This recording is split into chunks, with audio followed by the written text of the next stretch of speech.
Welcome to KBcast, the podcast for security executives, interviewing people from around the globe on how organizations can operate smarter and stay safer.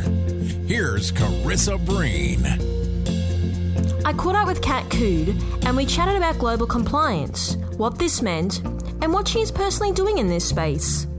Kat spoke around public standards on a global scale and why they are so important. She spoke in depth about her opinion on more global standards being rolled out across all industries. If you are keen to learn more, then please keep on listening. Kat, I came across your profile and I was quite intrigued by some of the work that you've been doing. So I'd definitely like to dive into that work. But before we get started into that, we'd like to start our podcast off with you and telling our listeners about your journey to where you are now. Oh, great. So when I was little, I really wanted to make video phones. So I found myself in engineering because I wanted to create a video phone that I had seen in a commercial somewhere. And I actually ended up at RIM, which is now BlackBerry, making some of the first video phones we had. So it was a really good transition to what I really wanted to do. But when I found myself at BlackBerry, I was there for over a decade. Ended up doing a lot of software architecture and design. And then when I had my own children, I actually left BlackBerry to make my own business. And I thought, a lot of people don't understand the data that they're putting out on the internet, and they certainly don't understand the permanence of what they're putting out there. So I started my company to educate people about how data was being used and abused essentially online and what they needed to understand about their own privacy. Wow. Okay. And so you've been running that for a few years now, haven't you? Yeah, for 6 years. 6 years. Okay. I was going to say about 5 years. Okay. And so how did you find the transition from working at BlackBerry and then doing your own thing now? It was a big leap, and certainly coming into a company every day with direction is a big difference than doing your own thing. And I find too, depends on the entrepreneur, but I have probably higher standards for myself than I should. And so I set harder deadlines than other people would. And working for myself then, of course, means I set out a lot of work to get done in a short amount of time.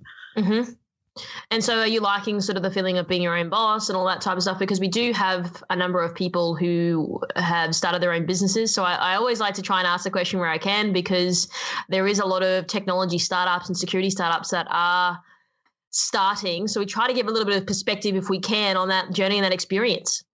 Oh, absolutely. I was actually, I'm in Waterloo, Canada, and then we have a really big tech ecosystem. They used to call us Silicon Valley of the North, but Canadians don't like that title. So, but we are a tech-based city, and there's a lot of tech incubators, certainly here and all over Canada. But I was in one of them. I was developing a software product to help people with their online reputation. And then I pulled back to do consulting. So what I found as a business owner, one of the things you have to understand is it's a long run. It's not an instant gratification. You're not going to start a business tomorrow and be making money 3 months later.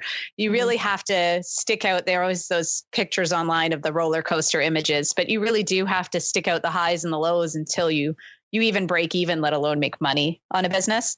It has to be something you're passionate about and not just something you think is going to be a quick buck and a quick turnaround. That's a really interesting point. I did a video on this, I think last week or the week before. I don't know, they sort of blur into the next, but it was about that. I think a lot of people who talk to us, because we are heavily involved in the startup community, think that, cool, I'm going to do this software company, I'm going to make lots of money out of it. And I'm like, I think you're doing it for the wrong reasons. And it's about, you're probably not going to make a lot of money in the first, some players even 5 years. So what are you going to do when you're not making the money? What's going to be able to sustain you through the times where you're not? And I think that when you start asking people those questions, they start to think about like, oh yeah, probably should just stay doing what I'm doing. And I don't think really money is, when you follow what you love, the money and all that stuff will follow. And I think we're lucky a lot of people in our industry do really care about the work that they're doing, because it is something that you can't do it well if you're not interested in it or you don't necessarily care about it. Yeah, I totally agree. But I see what you're saying too. I mean, there are a lot of people who you have to be passionate about it because the passion comes through. Like if you're passionate about something, that is how you make money. People are going to pay you to do something that you're involved and invested in. So Correct. For sure, the passion has to be there. But yeah, understanding that it's time to build a reputation as well. It's not just about you could come fully qualified and educated, but if you're coming, especially in cybersecurity, if you're coming in the consulting space, if you don't have experience, no one's going to pay you a ton of money off the bat to just come in and help them with something you've never done before. So it's both building the education and background or whatever it is that you want to work in, but it's also building the reputation in that space. You are 100% right. So let's dive into global security compliance. Now, this is an area that I know you specialize in. Can you explain a little bit more about what you're doing in this space? Absolutely. So GDPR, which is the General Data Protection Regulation, is the one that came out in Europe in May 2018. And that has become the privacy standard globally that people seem to keep referring to. It's pretty much the most stringent one we have in the world. But I mean, as you know from Australia, there are privacy acts and privacy policies and regulations all over the world.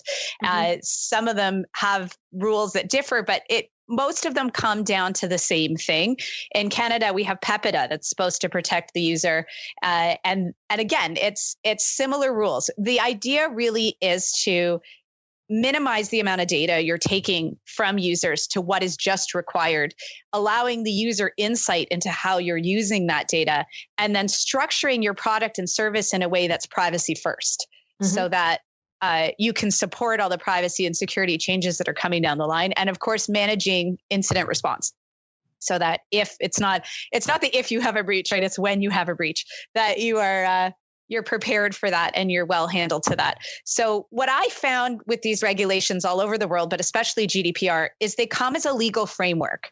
They're designed from a legal perspective. So one of the things for GDPR, as an example, is data subject access requests. So as a person and a data subject, I can ask a company for my data. According to the framework for GDPR, it's just a checkbox. You go to a company, you say, hey, can you provide a data subject with their data? They say yes. You say, great, you're compliant. But from an actual software architecture perspective, when you step back, there's a lot involved in ensuring that you've authenticated that user to make sure you've got the right person. How are you pulling the data from your system? How are you encrypting that data to send it to the user? There's a lot of tech behind just this checkbox.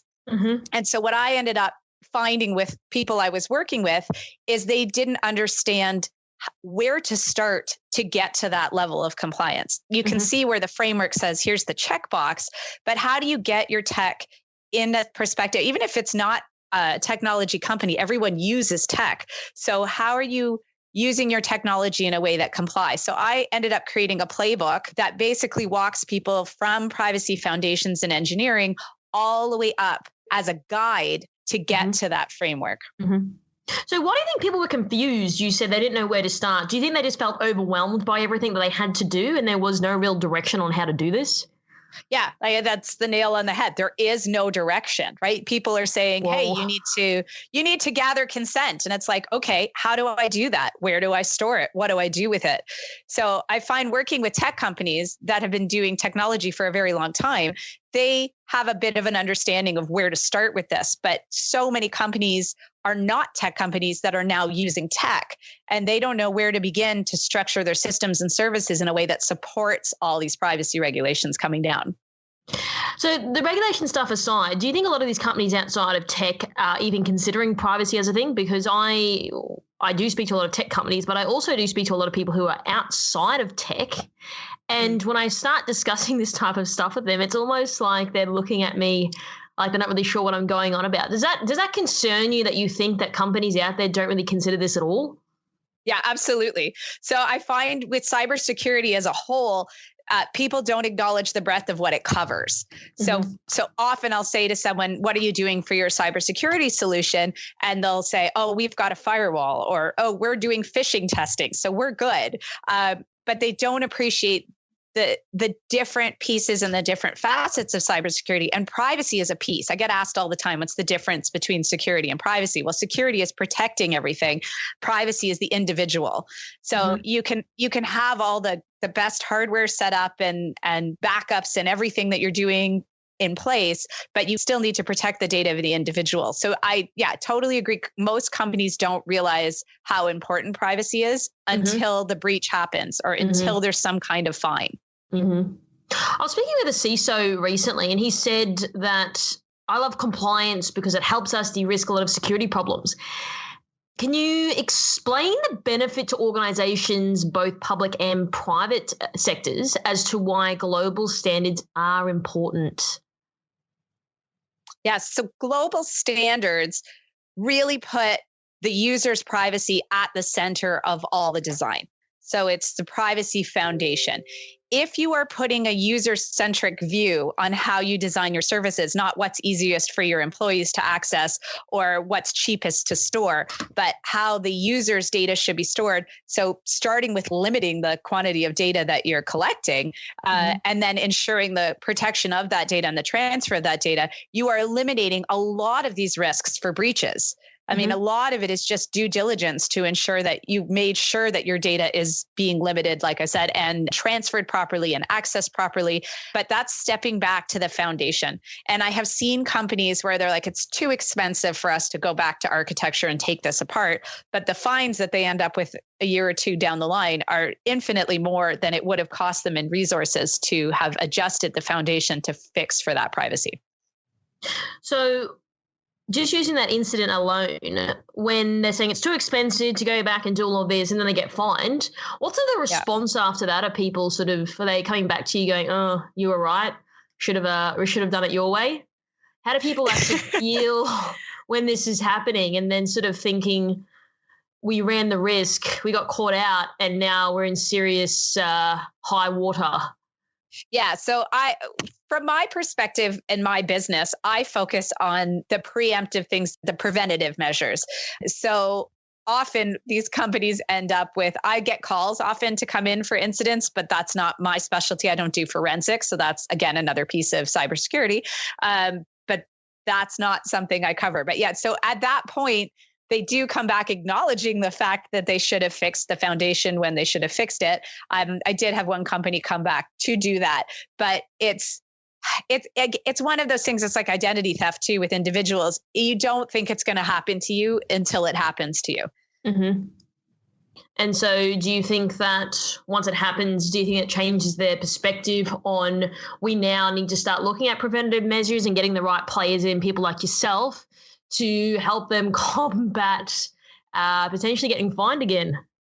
Yeah, absolutely. And GDPR, great thing about GDPR, because they're finding some of the bigger companies right now, it is highlighting this. It is highlighting for people that there is a problem and that you should probably investigate your own data. Like if British Airways, who clearly has the resources to have cybersecurity in place, is being breached, then clearly this is an issue that could affect anybody. Yeah, I agree with you. Let's touch on some of the other global standards such as HIPAA, PCI DSS, ISO. What's your belief in more global standards being rolled out across the board with the overall goal to reduce attacks? So standards have it's a love-hate relationship with companies and standards. I know in the US runs with NIST, and NIST is coming out with their own privacy framework. ISO also doesn't have a very specific privacy framework. They certainly do security, but they are also rolling out privacy-specific frameworks. The problem is that there can be a lot of paperwork behind them. And I think that they really need to figure out how to release these frameworks in a way that has a minimal impact on the companies from a procedural perspective, but still highlight the benefits. Like you had said, what are we doing to mitigate the risk? I don't think there's enough. We're not highlighting that enough. We're just, hey, you got to put all these things in place because it protects people. And then companies roll their eyes and, oh, I don't have time for this. But if we could really highlight the benefits to the company, not just their users and clients, but to the company of adjusting their privacy policies and foundations, they would probably be more inclined to implement these things. And when you talk about procedures and things like that, I was talking to someone actually on our podcast a few weeks back, same type of approach. They feel inundated, overwhelmed. There's all of this stuff going on. Why are they making it so complicated? Yeah, that's where like GDPR is one of those things where the procedures aren't complicated. It's just the end result. It'll be interesting to see when ISO puts everything out and completed how much detail they require and how like a privacy impact assessment or data protection impact assessment, which is required to be run for your company. It seems like a lot of work because you have to map out the flow of data in your systems and you have to map out your system and you have to review your security policies. But if you do that kind of thing correctly once, even if it takes 2 weeks to put together, if you do it correctly once, you don't ever have to redo it again. Mm-hmm. You just have to refer back to it and ensure that every time you add something new to your system that you're reviewing to make sure it fits the standards that you want to meet. So I think that's what people don't realize is it seems daunting, but if you just put in the work once, then moving forward, it's really easy to adjust. So I often compare it to like the foundation of a house. Nobody cares about the foundation. It's not interesting and it's not pretty. Like you just want to build your rooms and decorate them. But if your foundation is flawed, the whole house is going to fall into the ground.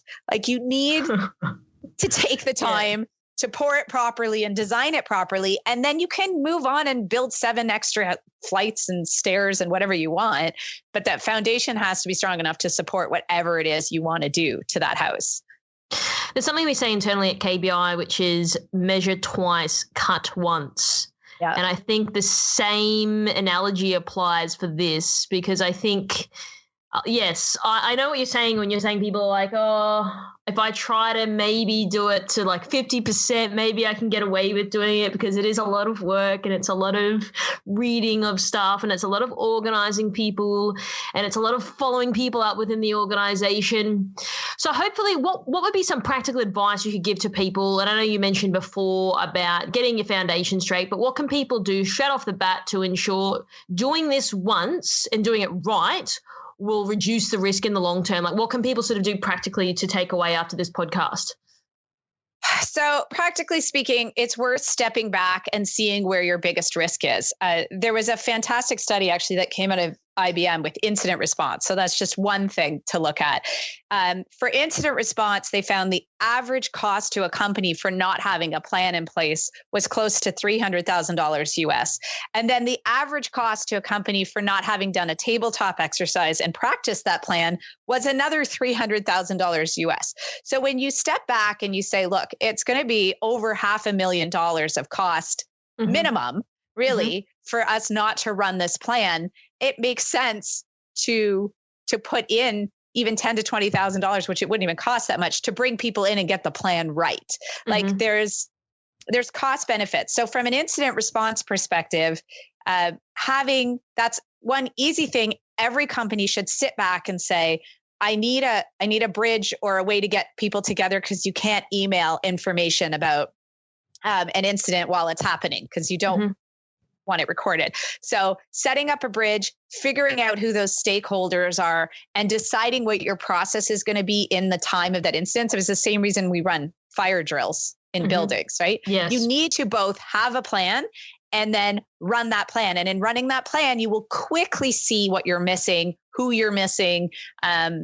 Do you need templates for communication? Like that's something I offer is templates for internal communication, communication to the authorities and communication to the users. Having those templates in your back pocket is going to save you time and energy from scrambling to send them. So one definite thing to do, even if you're not complying with a lot of regulations, is incident response, because that applies to everyone. And it's a plan, if you don't already have, that you should take the time to create. Okay, so the steps are get a plan and then run the plan as a simulation. Yes, absolutely. Perfect.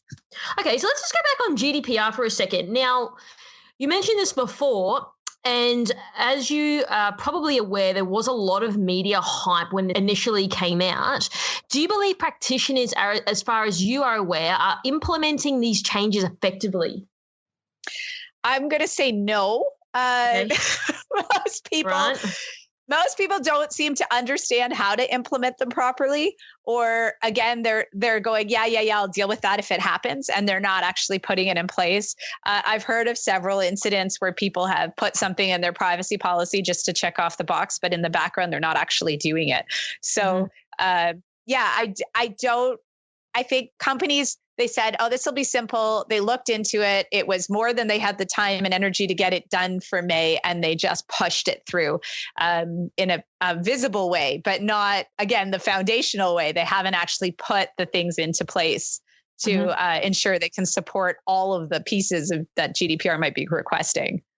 So when you said you're not sure why people haven't done this effectively, what do you think that is? Is it again coming down to the procedures? It's all too much work, couldn't be bothered. Sam and Joey aren't doing their job properly, which makes my job harder to do. Do you think it's just coming down to it's all too hard, I'll just kick the can down the road and hope for the best? So the number one line I get over and over again from people is, we don't know where to start. Okay. So they're stepping back and they're like, I ended up creating a 12-page checklist, and that is as condensed as I could get it, of all the steps that you would need to take to go from zero to compliant. And some of those steps are simple and some of them are quite daunting, but even something like user education, like every customer facing employee that you have in your company should be able to answer a question if a client calls in and asks a question about what their rights are under GDPR or under any of the privacy acts that they're in. Like India is pushing a privacy act. So like every single time another country or region comes with a privacy act, the customer facing representatives should at least have basic knowledge about what that entails and how to answer questions when somebody calls. And that even that little piece of user education isn't happening. I've got a question on that, just out of pure curiosity. How often are people calling about their privacy? And in Australia, there's always, here's our privacy act, call us for your privacy act. I've never personally done it. I don't know anyone that's done it, but is it like a common thing that people do? So not in Canada either. Like PEPID, everyone's like, oh, PEPID is not like GDPR, but it is. It's just, so one of the big differences with GDPR is that the fines are actually happening. And here in Canada, if you wanted to complain, you actually have to go to the privacy commissioner. You don't complain directly to the company. You go to the privacy commissioner to complain, and then they have to launch a whole thing. What's happening in Europe is people are requesting their data. That is happening because they've suddenly realized they can. And the bigger one is this right to erasure, which is you're basically saying, I want out of your system. I want you to delete all the personally identifiable data you have on me, and I want out of the system. But again, that means companies have to be able to locate everything they have on a specific user. And a lot of them aren't set up to do that easily. Another interesting legislation that's coming out is California, which is the Consumer Protection Act. It currently is targeted only at residents of California, but that is very specifically to be able to opt out of having your data sold. And those people will be able to sue the companies directly. So we'll see, like, again, you and I are in the same boat because it's like, yeah, I guess I could ask for this, but I don't know what the rules are. But in California, if they don't like what they see and they're not getting the responses they want, they can sue the company. Gotcha. Okay. Because, you do hear it when you're talking to large companies in Australia. They're like, oh, go here for our Privacy Act and go here. Yeah. Call us up if you want to let our privacy. I've just never done it before. So I was just intrigued by that. But anyway, moving along, where do you see the biggest gap in this area at the moment? In regulation compliance? Yes. I think that the biggest problem is the understanding. Most of privacy is currently being managed by law firms or counsel within a company because it is a legal framework.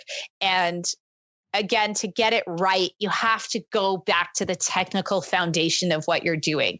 So if it's being driven by, there are some amazing technically adept lawyers, but if it's being driven by the legal perspective, sometimes the impetus isn't there to get the foundation right. Again, they're asking the question, could you pull this or could you do this? And they're like, yeah, we could. Great, checkbox. So there's a real lack of understanding on how to implement it from the bottom, from privacy by design and privacy engineering perspective to get that piece right. And can you provide any advice on how companies can address this gap moving forward? So the privacy by design principles, which have gone kind of global, are like 7 principles that it's part and parcel of user and security. So one of the things is to data map your data is huge, and it can be a big task for a lot of companies, but you really need to know where you're pulling data in, what data are you pulling in, where you're storing it, and who has access to it. And by creating that map, again, it could take a day and it could take weeks, but by bringing in your teams that work with the data and understanding where that data is coming from, you could quite quickly look at it and say, we don't need this, or this looks like it's not secure. And that'll give you the big picture of whether or not you've built that foundation properly. Mm-hmm.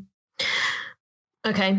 Now, the last question I'd love to get your opinion on, because you are the global security compliance queen, is what's on the horizon for global security compliance? What's your insight into the evolution of this space? More and more countries are creating their own privacy acts. Most of the privacy acts that we have are very dated because they exist from a time where we were pulling things like HIPAA, like health information or financial information that used to sit in file folders behind someone's desk. The rules generally still apply, right? Only limited access, and make sure you rip up the paper when you're done with it. But most of them are very dated. And because of the success of GDPR for the European Union, a lot of other countries and regions are going to probably jump on board to have more stringent rules.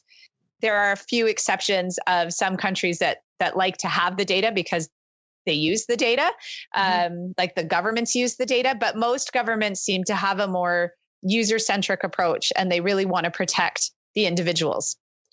Some of these other legislations coming out, do you think this is going to take time? We're probably not really equipped in terms of infrastructure to manage this. So we need to bring out more regulations, which means that overall, do you think this is going to be time before we have so many that people's backs are against the wall a little bit? Yeah. I fully appreciate that people resent them because their work, right? You've got a functioning business and now you've got to go back and do this. But I always look at it like licensing for drivers. I mean, it's a pain. You've got to go and have a test and you've got to put signs on all the roads. But look at the number of accidents it prevents to be able to actually put the safety of drivers ahead of the pain it is to put the street signs up. We have regulations on everything except the internet. We have regulations on everything except for the way we use data. It's very much an innovation versus protection. And we've allowed tech companies to evolve so quickly because they were able to put that innovation hat on and not care about the data. And we're behind. And if the regulations had come out a decade ago, even, we'd probably be better off. It's just people have become, it's a habit now to be able to release what you want when you want to release it and not have to worry about anything else. But that's a really good point. Yeah, we need to go back and consider the individuals, because there is real risk of harm now that's happening to people whose data is being taken and used and abused. I had a conversation with someone yesterday actually about this, sort of just saying, what do you think's happening in the market? And we did speak about privacy, but I also said the internet, in all fairness, hasn't really been around for that long, and it's grown exponentially, and we probably haven't really looked at how that's going to evolve, and it's just sort of evolved in front of us, and then we're like, there's a problem, we now need to go and fix it with a Band-Aid solution, and hopefully that Band-Aid stays on for long enough before there's another problem that pops up. So I think it's interesting to see. I agree with you when people sort of say around the regulation side of things. I mean, I've worked in a financial institution myself. It's heavily regulated. But in saying that, speaking to other people in the industry as well, especially people who are quite senior, sort of saying without these regulations and legislations, it would mean that we are a lot more vulnerable and open for attack, because people are probably just not going to do anything about it because they don't have to. Yeah. I think the other thing is it's like a buyer beware thing. Users don't know enough about tech. If you look at the Internet of Things space with IoT, the number of people who are buying IoT products and plugging them into their home networks without a thought, is it safe? Can someone hack it? Should I even change the password? Do I need to update the software? We've immersed an entire world into tech, and most of the world is actually not tech savvy enough to know what the risks are. So as people in the tech industry, I think it's our responsibility to better handhold the world and not be like, well, that's their problem. And this buyer beware thing. It's like people didn't know, like with Cambridge Analytica and Facebook, I knew where the setting was. It was hidden and buried under 3 things where it would allow you not to share your data. People are, well, everyone knew because they were using Facebook. They didn't know. It wasn't marketed to them.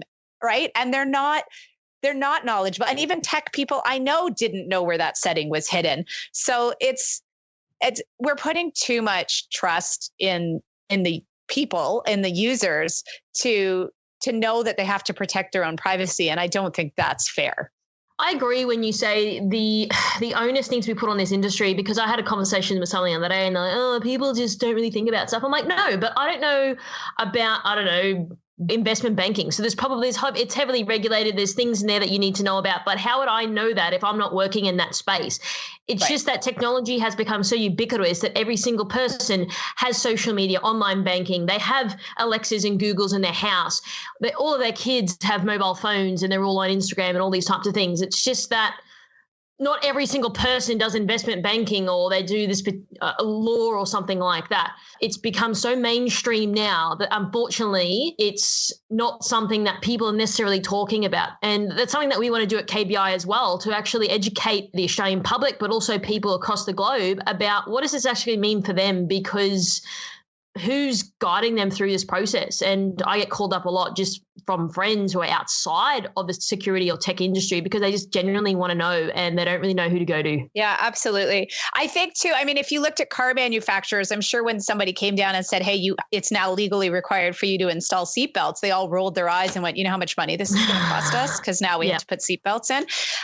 It's the same kind of thing. And especially from the tech perspective, it's very much ROI. It's all the return on investment. So if I put this product in or if this feature in, what am I getting back for it? Well, putting in privacy, that's why I feel like if we can continually frame this in a way where we say, look, in the long run, this is going to save you money. It's just, we're only now getting those numbers. We're only now being able to say, here's the fine you're going to get. Here's the loss of income you're going to get because your reputation is going to be ruined when you're breached. Here's like the cost of getting back up and running when you ransomware shut down your system.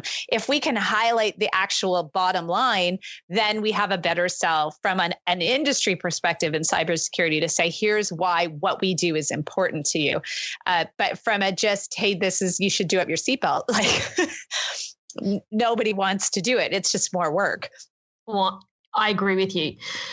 Kat, this has been awesome. I think I've learned a lot of things just from you doing your thing. So I really, really appreciate that. And I'm sure our listeners will really appreciate the wonderful wealth of knowledge that you brought to this interview. But lastly, if people do want to reach out to you, how can they find you? So my company is Binary Tattoo, and binary is for all things digital, and tattoo is for the permanence of everything we're sticking online.